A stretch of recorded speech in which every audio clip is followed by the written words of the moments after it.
françaisdanslemonde.fr. Inscrivez-vous à la newsletter hebdomadaire de votre radio sur françaisdanslemonde.fr. La radio des Français dans le monde. Le club des partenaires. On découvre ensemble les experts de Experts Expat et aujourd'hui, j'accueille Florence Reich. Nous sommes à Dubaï, mais Florence a voyagé l'Afrique, l'Indonésie, le Brésil, le Mexique, les Philippines. Pas mal de voyages depuis ses 25 ans et depuis 25 ans. Bonjour Florence. Mais bonjour Gauthier. Alors, tu as eu quelques expériences, on va dire, d'expat dans ta vie.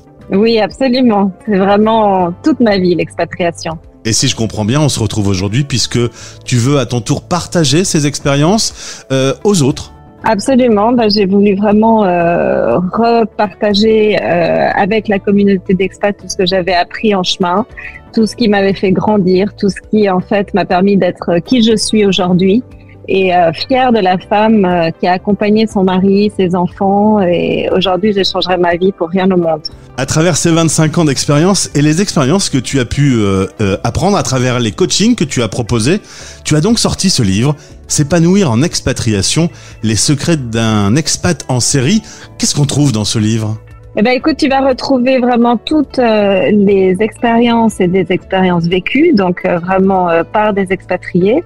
Tu vas retrouver vraiment tous les conseils qu'on pourrait donner quand on démarre l'expatriation, quand on est en cours d'expatriation ou quand on est un peu en fin d'expatriation. Tout ce qui alimente en fait le quotidien, et on parle surtout aussi de communication, d'état d'esprit, on parle de comment rencontrer d'autres expats, d'aller vers d'autres communautés, de découvrir les cultures, les langues, de s'intégrer dans les différentes associations, que ce soit à l'école.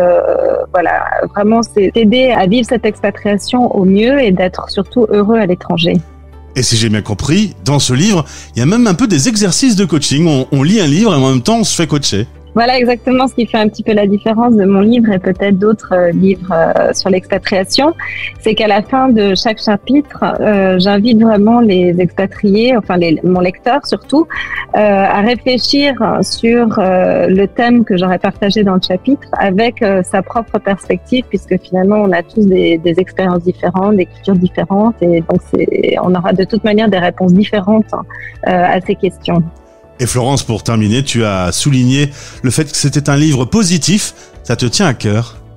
Oui, c'est vrai que c'est un livre qui est très positif parce que voilà, ça c'est ma personnalité, c'est comme ça que je vois les choses. J'aime transformer les challenges en expériences positives. Donc, pour les gens qui me connaissent, c'est vraiment un trait de ma personnalité. Et puis c'est vrai que les gens viennent souvent vers moi pour cette positivité et puis cette empathie aussi beaucoup. Alors le livre est disponible en 6 langues différentes depuis Amazon. Le lien est dans ce podcast. Je rappelle le titre, S'épanouir en expatriation, les secrets d'une expat en série. Merci Florence. Merci Gauthier. C'était le club des partenaires. La radio des Français dans le monde.